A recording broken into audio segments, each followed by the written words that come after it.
This is the Netherlands, a country that by every rule of geography probably shouldn't exist in its current form. Nearly a third of its land sits below sea level, and in some low-lying stretches, the sea itself rises higher than the streets and rooftops just beyond the dikes. Only a thin wall of engineered earth stands between millions of homes and the open water. And yet, on this fragile sliver of reclaimed ground, more than 18 million people enjoy one of the highest standards of living anywhere on the planet. In certain corners of this country, you'll catch something that shouldn't be physically possible: enormous cargo ships appearing to glide along the horizon, sailing what looks like straight through the rooftops of nearby houses. How does a nation this low, this exposed, keep the ocean from reclaiming what it lost? And what does daily life actually look like on land that technically shouldn't be dry? Before we go further, tell us in the comments, what time is it right now where you're watching from? And which country are you tuning in from? Now settle in and let's dig into the story of how the Netherlands built a nation out of water.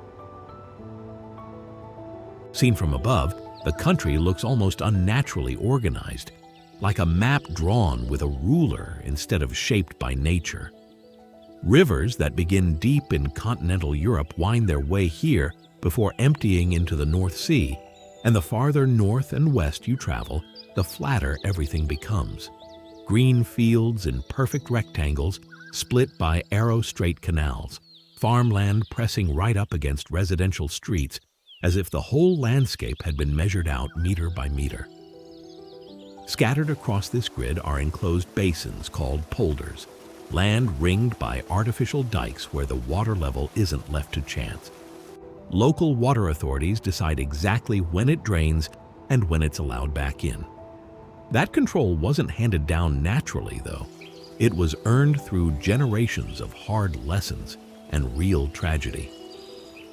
In the winter of 1953, a catastrophic flood submerged large sections of the country and killed more than 1,800 people. Out of that disaster came a national resolve. If the Dutch wanted to keep living here, they would have to force the sea itself into retreat. Nowhere shows that resolve more dramatically than Flevoland. What used to be the open, churning waters of the old Zuiderzee became, in just a few decades, a province of highways, towns, and farmland, built entirely on former seabed. The outline of the Netherlands isn't fixed by bedrock the way most countries are. It shifts with every floodgate that opens or closes, redrawn constantly by decisions made in control rooms rather than by nature alone. So how does a country sitting this low manage to stay dry at all? The truth is that no single wall keeps the Netherlands above water. It's an entire interconnected system, one that treats water management as a daily operational task, and one that quietly protects far more than just the Dutch themselves. If the pumps that keep this country dry were switched off for good, close to a third of the nation, Amsterdam and Rotterdam included, would gradually settle underwater like a bathtub with the plug pulled. The consequences wouldn't stop at the Dutch border either. The port of Rotterdam handles more than half of all seaborne trade moving through Europe. Germany would feel it first, since the Ruhr, one of the continent's key industrial regions, relies on pipelines and river routes connected directly to Rotterdam for oil, coal, and manufacturing parts. From there, food and chemical supply chains across Belgium and France would falter within hours, and even countries far inland would start running short on energy. A single breach at Rotterdam's edge could, in theory, idle factories and darken homes across an entire continent. That's why the defense begins right at the coastline, with dunes and dikes running for kilometers between the North Sea and the towns behind them.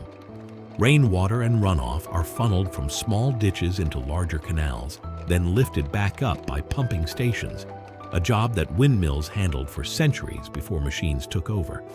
But that pumping creates its own quiet problem. As groundwater is drawn down, the layers of peat underneath compress and shrink, and the land above sinks a little deeper every year, a trade-off that never fully resolves itself. Behind all this machinery sits an even older system of governance.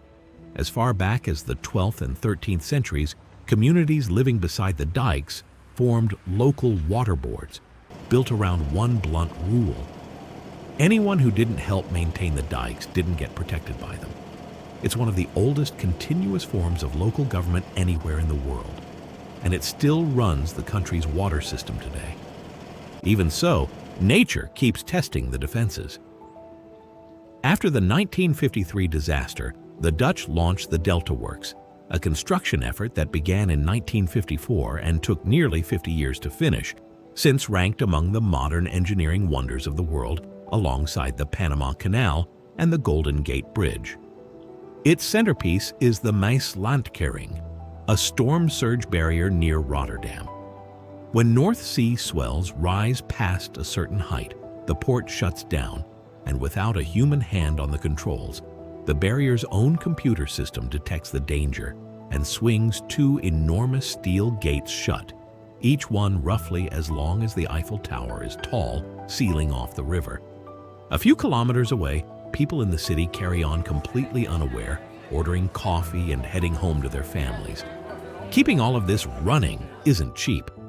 The country pours close to 2 billion euros a year into its Delta Fund, drawn entirely from taxes paid by its 18 million residents, spent protecting themselves and, in effect, much of Europe's supply chain along with them. Even so, that money can't buy permanent safety, and the Dutch have accepted they've reached the limits of what concrete and steel alone can do, which is why a newer philosophy has taken hold nicknamed room for the river. Instead of building dikes ever higher, engineers are deliberately moving some back and lowering sections of land, giving floodwater somewhere to spread rather than fighting it everywhere at once. The goal isn't beating the ocean into submission anymore. It's learning exactly when to step back. All of that sacrifice exists to protect something else too, one of the strangest, most deliberately engineered ecosystems on Earth. Come spring, the fields of North Holland erupt into color. Millions of tulip bulbs planted in perfectly straight rows, stretching red, yellow, and purple toward the horizon, only for farmers to cut the blooms off a few weeks later, redirecting the plant's energy back into the bulb ahead of harvest. Even the beauty here follows a plan. Farther inland, the forests and purple heathlands of the Veluwe feel like a different country altogether, while in Flevoland, land pulled from the old Zuiderzee decades ago has since been left to nature, becoming a refuge for grazing herds and thousands of migratory water birds. The Dutch didn't just reclaim land here to build cities and farmland. In places, they built entire artificial habitats from scratch just to give displaced wildlife somewhere to live. The one place people have deliberately handed control back to nature sits along the Wadden Sea in the north, where the tide pulls back daily to expose miles of open seabed, and visitors can walk out across it on guided mudflat hikes, racing the incoming tide before it swallows the ground again.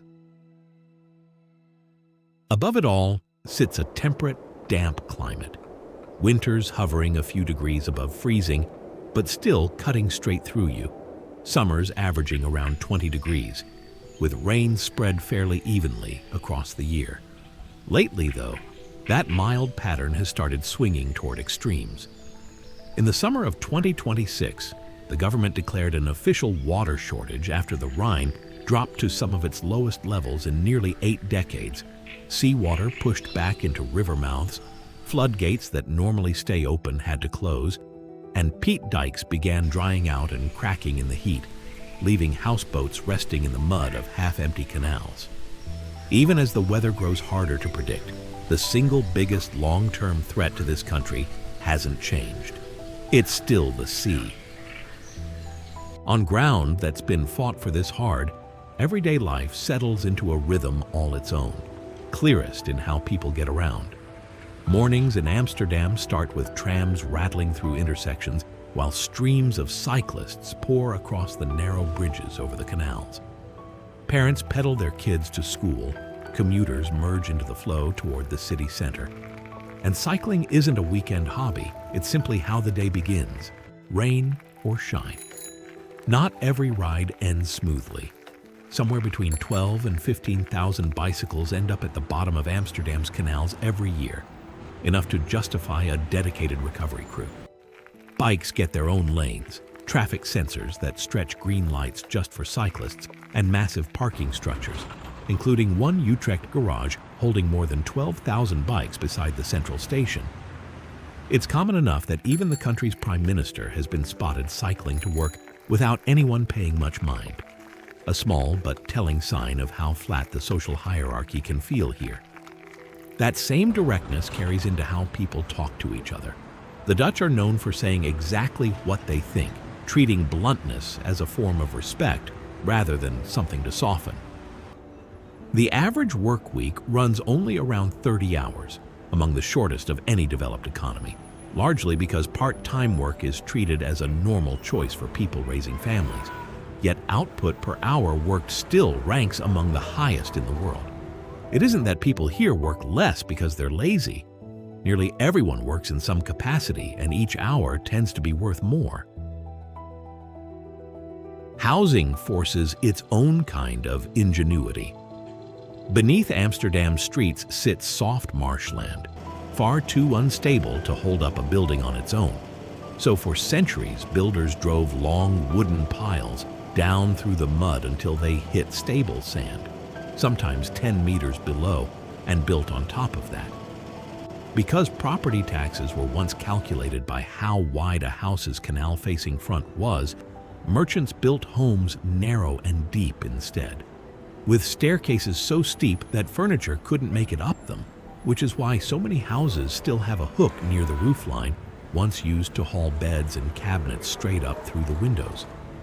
Over time, as groundwater levels dropped, those wooden piles were exposed to air and slowly rotted, leaving many canal houses leaning at odd angles, exactly why Amsterdam's skyline looks the way it does today. The water beneath those crooked houses is never really still. Glass-topped tour boats squeeze under some of the city's more than 1,000 bridges, while smaller private boats slip quietly between them, and around 2,500 houseboats, many converted from old cargo barges, line the canals as full-time homes. As usable land keeps shrinking, some communities have simply stopped competing for it and moved onto the water instead. In neighborhoods like Eijeberg and Schoenschip, rows of floating homes sit close together, each built on a hollow concrete hull anchored by guide piles so it can't drift, with no foundation tying it to the seabed, meaning the interior has to be carefully balanced so the house doesn't list. When water levels rise, the structure quietly rises with it, then settles back into position once the water drops, a shift so gradual most residents barely notice. These homes run on regular electricity through flexible connections, and wastewater gets fermented into biogas and reclaimed as fertilizer. In Schoenschip specifically, 46 households generate their own solar power, store it in batteries under their homes, and trade surplus energy over a private blockchain network while heat pumps pull warmth straight out of the canal water. There's a middle ground too. In a village called Maasbommel, homes are anchored to fixed points like any ordinary house, except their foundations are built to float, lifting more than 5 meters when the river rises and settling back once it recedes. During a real flood in 2011, every one of them rose exactly as designed. Dutch architects have since exported that same amphibious technology abroad, most notably to the Maldives, where an entire floating city is now being planned offshore. At night, light spilling from the floating home's oversized windows blends with the glow from the fixed houses across the water, and the line between a normal neighborhood and a floating one all but disappears.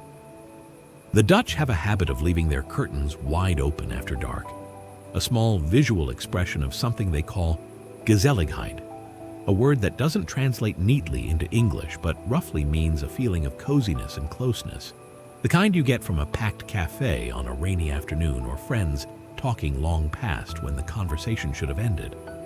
Some trace the open curtain habit back to the country's Calvinist history. If you've got nothing to hide, there's no reason to shut people out. Culture here follows its own calendar.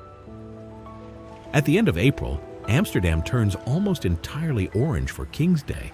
Canals packed with boats and neighborhoods setting up impromptu markets where kids sell their old toys on blankets. A few months later, the opposite happens. Sinterklaas, in early December, pulls everyone back indoors. Children leaving their shoes out hoping for small gifts. Families gathering on December 5th to exchange presents alongside joke poems written for each person. Winter brings a much older custom too, in the northern province of Friesland, where locals check canal ice every year to see whether conditions allow for the Elfstedentocht, a legendary skating race that some years never happens at all.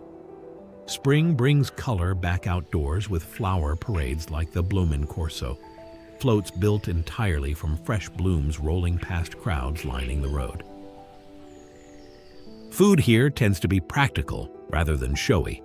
Dutch kids often start the day with little more than chocolate sprinkles called hagelslag, scattered over buttered bread, and that's genuinely considered a full breakfast.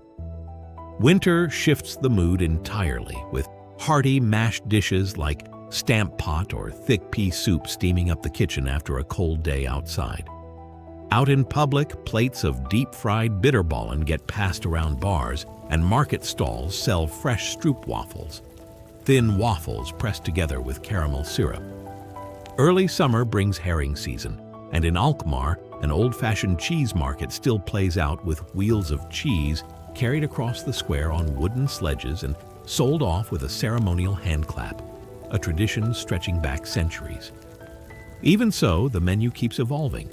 More families swap traditional sausage for plant-based versions in their stamp pot, and thanks to the country's long history with Indonesia, dishes like satay and fried rice now show up on ordinary dinner tables. Space that can't be spared for housing or farmland often gets repurposed in astonishing ways, and nowhere shows that better than Westland, a region where greenhouses stretch out under a gray sky like an ocean of glass. Traditional farming barely resembles itself here. Growers watch screens tracking the smallest shifts in temperature and humidity, triggering irrigation and ventilation automatically, to the point where the country regularly hosts competitions pitting AI-controlled greenhouses against its most experienced growers. These greenhouses do more than grow food, too. Combined heat and power systems generate electricity for the crops and sell the surplus back to the national grid, contributing more than a tenth of the country's total electricity output. At night, strict lighting regulations keep nearly all of that glow from escaping, leaving Westland glimmering softly across the dark countryside. From there, produce moves fast toward Rotterdam, where a dedicated zone near the Maasvlakte handles nothing but fresh agricultural goods, refrigerated right up until it's loaded onto ships. Rotterdam's port runs with an almost cold precision. Driverless vehicles find their own paths across the terminal, all of it tracked from control rooms where even a minor delay in one ship's schedule can ripple through the entire operation. None of the ground beneath the port is original either. Maasvlakte was built by dredging roughly 2,000 hectares of new land out of the seabed, using expertise the Dutch later exported to build artificial islands off Dubai. A container unloaded here in the morning can be moving by barge or train into the heart of Europe before the day is even over. Farther inland, past rows of wind turbines lining the highways, the picture shifts again near Eindhoven and Veldhoven, where heavy machinery gives way to sealed buildings and spotless clean rooms. Veldhoven houses the global headquarters of the world's only company capable of manufacturing the extreme ultraviolet lithography machines used to print the most advanced computer chips on Earth. Machines running into the hundreds of tons and costing hundreds of millions of dollars apiece. So complex, they have to be broken into hundreds of parts just to be flown anywhere. Inside them, droplets of tin are struck by lasers and heated hotter than the surface of the sun, generating the exact wavelength of light needed to etch details measured in nanometers, where the smallest deviation forces the entire process to restart. It isn't a coincidence this precision manufacturing grew up here.